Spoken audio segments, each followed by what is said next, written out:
Hello everyone, আসসালামু আলাইকুম। আজকে আমি আপনাদেরকে করে দেখাবো উস্তাবাজি। এটা হচ্ছে করলার ছোট ভার্সনটা। তো চলুন দেখে নেওয়া যাক কীভাবে উস্তাবাজিটা করেছি।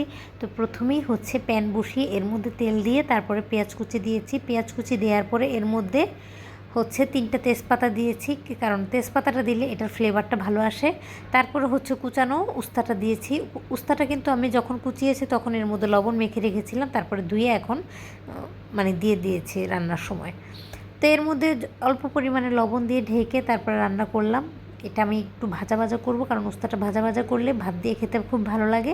তারপরে হচ্ছে এর মধ্যে আমি এখন কাঁচামরিচ দিয়ে দেবো। কাঁচামরিচটা ফালি করেই দিয়েছি, কারণ একটু ঝাল ঝাল লাগলে ভালো লাগবে। আর হচ্ছে সামান্য পরিমাণে চিনি দিয়ে দিব। কেউ চাইলে চিনিটা অ্যাভয়েড করতে পারেন।